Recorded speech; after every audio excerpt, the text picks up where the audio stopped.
이준석 대표 꺼지로 끌어다가 갔다가 설 때 협상장에 갖다 끌어다 놓고 지금 합당 안 하면은 정당 보조금도 못 받고 우리가 같이 갈 수도 있고 막 했는데 그래가지고 이준석 대표가 막 이렇게 했다는 거 아니에요. 그 거의 협상장에 있었던 분의 설명이에요. 오, 내부 관계자. 뭐 이렇게 물어보면 네. 어떻게 생각해? 뭐 저는 뭐 이렇게 했다는 거예요. 근데 그 이게 습관이 이준석 대표를 잘 아는 사람으로서 너무 똑같죠? 너무 똑같아요. 언제 어디서든. 그러니까 제3지대 네. 합쳐도 깨진다. 두둥.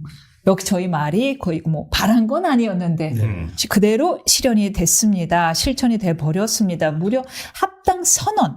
선언이죠. 실제 합당이 이루어지진 않았으니까 합당 선언 11일 만에 각자의 길로 돌아섰습니다. 근데 그 전에 제가 먼저 여쭤보고 싶은 게 있어요. 지금 6억 원의 보조금이 도대체 6.6억 원의 보조금 그거 어떻게 할 것이냐에 대해서 뜨겁게 인터넷이 달궈지고 있는데 뭐 반환하겠다 반환 못한다는 얘기도 있는데 그 얘기를 하려는 게 아니라 제가 궁금한 건 이거예요.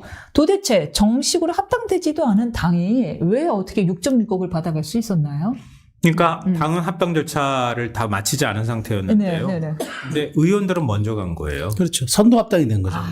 의원들이 그 개혁신당에 입당을 한 거군요. 그렇죠. 당이 당대당 합당을 할 때는 네. 보통 흡수합당이 되거나 아니면은 그러니까 흡수합당하고 그다음에 당대당 합당 이렇게 두 가지 방법밖에 없어요. 근데 지금 흡수합당이라고 말하기도 뭐하고 막 애매모호하잖아요. 그러니까 그걸 제대로 정리 못한 상태에서 그 절차를 밟아야 되는 거니까 그런 상태에서 당장 정당 보조금은 1분기 보조금은 받을 날짜 기준일이 14일이었나요? 예. 네. 다가오는데 그걸 채우기는 어렵고 하니 의원이 탈당해가지고 이쪽으로 입당하는 건 굉장히 간편한 절차잖아요. 그러니까 4명은 후다닥 탈당해가지고 이적한 거군요. 이미 탈당해 있는 상태에서 그러니까. 후다닥 입당을 먼저 해버린 거야. 그러면 의원들이 한쪽에 5명 모여 있었다고 신고하면은 그건 주죠. 네. 그러네요. 그러면 이낙연 전 대표는 새로운 미래 아직 남아 있고 전이니까 현들만 일단 이렇게 그렇죠, 잠깐 그렇죠. 몸 이적했던 그래서 거네요. 네. 제일 웃긴 건 그거죠. 그러니까 이낙연 대표는 몸담지도 않으면서 공동대표를 열 하루를 한 거예요. 몸담지도 않고 공동대표 한 것도 우리 아마 헌정사에 근데 첫 지금 일입니다. 이낙연 대표가 마상이 심한 것 같은데 너무 심하게 아니, 말씀하세요. 그러니까 그거는 사실관계만 우리가 그래도 긍휼감을 갖고 아니, 근데 진짜, 열 하루 동안 그 당적 없이 공동대표. 의도했던 것까지는 않아요. 알았지. 저도 인정. 저도 인정. 근데 이런 결과가 글쎄요. 이게 정치 현실이라는 거하고 실제로 정치를 지향하는 우리가 일종의 뭐 이상이기도 하고 이런 거하고는 좀 차이가 많이 나는 거잖아요. 그건 솔직하게 인정할 수밖에 없다고 생각하지만 그래도 뭐 우리도 같이 TV에 다른 방송에서 만나서 막 토론하고 막 했잖아요. 같이 만나면 안 된다. 그러니까 따로따로 가야 그러니까. 오히려 시너지가 나오는데 같이 만나면 안 된다고 했는데 굳이 같이 만났어요. 그러니까요. 그래가지고 이준석 대표 꺼지로 끌어다가 갔다가 설 때 협상장에 갖다 끌어다 놓고 지금 합당 안 하면은 정당 보조금도 못 받고 우리가 같이 갈 수도 있고 막 했는데 그래가지고 이준석 대표가 막 이렇게 했다는 거 아니에요. 그 거의 협상장에 있었던 분의 설명이에요. 그래요. 오, 내부 관계자. 뭐 이렇게 물어보면 어떻게 생각해? 뭐 저는 뭐 이렇게 했다는 거예요. 근데 그 이게 습관이 이준석 대표를 잘 아는 사람으로서 너무 똑같죠? 너무 똑같아요. 언제 어디서든. 그러니까 그렇게 해서 막 답답해서 미치겠다고 얘기하다가 결국은 이원우 의원실에 모여가지고 합당하기로 합의를 한 거잖아요. 그 합당한 배경은 개혁신당 당명 당색 다 지켜주겠다는 거였어요. 그러니까 형식적으로는 내용적으로는 아닐 수 있겠지만 형식적으로는 새로운 미래가 뭐 나머지 정파는 뭐 존재감이 적었으니까 현역 의원이 4명 있는 새로운 미래가 개혁신당으로 우리가 들어가는 거 흡수합당 형식으로 그냥 가줄게. 대신에 선거 총괄은 그러면 이낙연 대표한테 맡겨줘. 뭐 이런 일종의 딜을 한 거라고 볼 수 있단 말이에요. 근데 그걸 이준석 대표가 최고위를 열어서 토론 없이 강행하려고 하니까 선거 총괄을 위임을 그냥 본인이 받으려고 했던 거잖아요. 그러니까 이낙연 대표가 막 버럭버럭 하다가 그냥 나왔다는 거예요. 이거를 이낙연 대표는 의도된 것 같아. 처음부터 나를 제거하기 위해서라고 일종의 음모론을 이야기하셨는데 어떻게 보시나요? 그러니까 이제 와서 저는요, 이제 이준석 대표가 처음부터 그러면 이렇게 해서 5억 받고 그냥 결별하려고 했겠어요? 저는 그러니까 6억 받고 해야. 근데 저는 네. 서로 지금 서로에게 책임을 규책 사유를 돌리는 건요. 저는 제 창피한 일이고 네. 제가 드리고 싶은 말씀은 정치학의 정말 이론에 따르면은 정당은 어떤 사람을 대표하느냐에 따라서 책임성, 차별성, 대표성을 가진다고 그래요. 오케이. 그래야만 국민이 정치를 발견할 수 있다는 거예요. 이게 정치학 교과서에 나오는 얘기라고 그러더라고요. 네. 자, 근데 이분들이 이른바 개문발차형 신당을 차린 거 아니에요.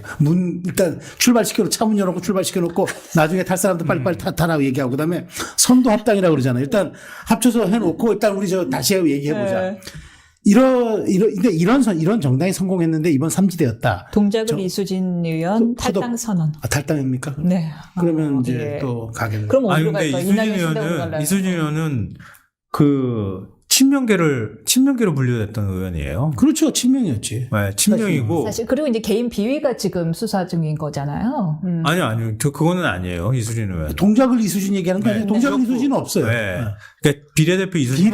비례 이수진. 네, 죄송합니다. 두 명의 이수진이 죄송합니다. 있어요. 큰일 날 뻔했어요. 그러게. 죄송합니다. 이수진 의원님. 네. 그러니까 이수진 의원은 뭐 자기 전략적으로 정해가지고 뭐 여론사 돌렸다, 다른 사람 뭐 추미애 전 장관 돌렸다, 뭐 이런 거에 반발하고 그렇게 하는 것 같은데, 이거 사실 우리 유튜브니까 솔직하게 얘기하죠.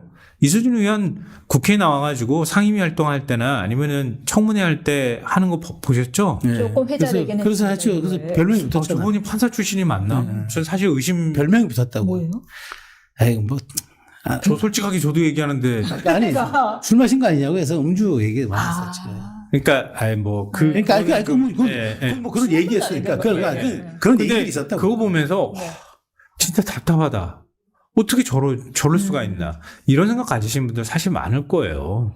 그러니까, 이수진 의원이 자기 능력을 못 보여준 거예요. 저는 판사를 하신 분이니까 똑똑하고 뭐 사법시험도 다 붙고 그랬던 사람이니까 왜 능력이 없겠어요. 근데 정치인으로서 어울리지 않았다는 거예요. 제가 생각할 때는. 알겠습니다. 그런데 지금 탈당 선언하면서 하신 이야기는 당이 나를 모함했다라고 이제 이야기를 했다고는 하나 다시 그러니까 제 말 그거예요. 본인은 다 자기들은 그렇게 얘기를 해. 제3지대 이야기를 하면요. 저도 그렇게 저희는 이거는 한쪽은 민물에서만 살 수 있는 환경이고 한쪽은 바닷물에서만 살 수 있는 환경. 그 환경에서만 숨을 쉴 수 있는 두 고기가 만나버렸으니 어떻게 숨을 쉬겠어요? 숨을 쉴 수가 없죠. 그래서 그 파국은 예정된 거였는데 아직도 그럼에도 불구하고 둘이 다시 합쳐져야 한다. 그리고 이준석 대표도 다시 돌아오시면 받아주겠다라고 이야기를 한단 말이에요. 이게 무슨 정당의 포스트잇입니까? 떼다 붙였다. 소시지 위에 두 번째로 빵 터지게. 이거 재밌었어요. 포스트잇 정당. 포스트잇 정당. 가능성이 어떻게 다시 붙을 가능성이 있다고 보십니까? 예. 제가 보기에 그러면 국민들이 진짜 정말 이제 제3지대란 말을 입에 담기조차 힘들어할 거예요. 그러니까 그럴 수는 없죠. 제가 보기에 이제는 각자 도생을 하든 각자 사생이 되든 길을 가야죠. 그래서 가치로 승부를 걸어야죠. 둘이 합쳤더니 오히려 시너지가 떨어졌어요. 그럼 이제 다시 올라갈 거라고 보십니까? 저는 비슷비슷한 수준에서 양쪽 다 3-4% 정도로 가지 않을까 싶어요. 그럼 한석 정도 받겠네요. 모르죠. 지금 여론조사 수치고 그다음에 득표율 수치랑 다른 거니까. 그렇게 따지면 한두 석 정도 예상할 수 있는 정도인데요. 그거 바라고 지금 이렇게까지 시끄럽게 했다는 거는 매우 실망스러운 성적인 거죠. 교섭단체 얘기도 했는데. 그러니까 국민들의 기대를 잔뜩 모아놨고 또 양당에 좀 실망한 국민들도 적지 않고 그래서 개혁신당이든 어쨌든 제3지대에 텐트를 치든 아니면 튼튼한 집을 짓든 간에 하나를 좀 해서 좀 제대로 뭔가 하는 모습을 보여주길 기대하는 국민들이 적지 않았을 텐데 일단 굉장히 큰 실망을 줬잖아요. 결국은 그냥 새로운 미래는 그냥 이낙연이라고 하는 개인당이구나. 그냥 불만을 가지고 나와서 그냥 대선 출마 가능성이 이재명이 있기 때문에 없다고 생각하고 그래가지고 모욕당했다는 이런 명분 삼아가지고 나와가지고 나중에 대선 가려고 저러는구나. 이런 인식을 만들게 됐고 그런 생각들을 국민들은 의심을 했는데 맞네. 별거 볼 거 없네. 이렇게 생각한 거고, 이준석 대표도 역시 저는 마찬가지라고 봐요. 굉장히 선명하고 또렷하고 자기 지층 만들고 그런 능력이 좀 있었잖아요. 홍보하는 능력 뛰어나고.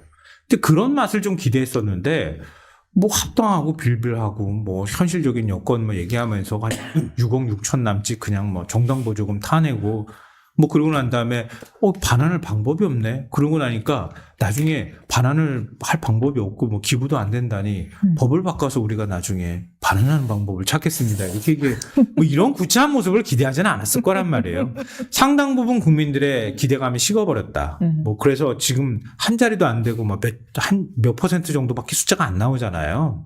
당분간 계속될 거다. 근데 전혀 뭐 가능성이 완전히 닫혀진 건 아닌 것 같고요. 근데 이 상태에서 닫혀진 건 아닌 것 같다. 네, 네. 어느 정도까지 갈 건지. 네. 그리고 이낙연 뭐 대표는 그거 기대하겠죠. 민주당에서 감도 좀 떨어지고 네. 뭐 이거 받아 먹을 수 있으면 좋겠다 이렇게 생각하는데 저는 그 정도 기득권도 갖고 이렇게 비중이 있고 무게감 있는 정치인이 간 떨어지길 기대하는 건 참 좀 구차해 보이긴 하지만 근데 현실적으로 지금 김영주 부의장이나 이수진 이번에 탈당 이수진 의원이나 갈 곳은 거기 아닌가요? 근데 현실적으로 거기밖에 없죠. 네. 현실적으로. 글쎄요, 뭐 친명이었다가 갑자기 또 친낙으로 바꿔버린다는 게 좀 그렇긴 하지만. 분노와 복수심은 어떤 것도 가능하게. 아, 맞네요. 분노와 복수심은 그 어떤 것도 가능하게. 그러면 송영길 검찰 독재 파파 송영길. 그래서 제가 그것도 사실 뭐 별로 네. 공감을 못 얻잖아요. 짧게 예. 제가 한 말씀만 드리면, 근데 정치를 분노로 하면은 불행해지죠. 그러니까 이번 사태에서 이낙연은 지도자로서의 이미지를 상실했고요. 맞아요. 이준석은 목리로서의 이미지가 부각됐어요. 지난번 알겠습니다. 국민의힘도 그렇고 이번도 그렇고 맞네요. 수틀림을 뛰어나간다, 수틀림은 버린다, 뭐 이런 거. 그러니까 좋은 정리입니다. 둘 다 참 안타까운 얘기입니다.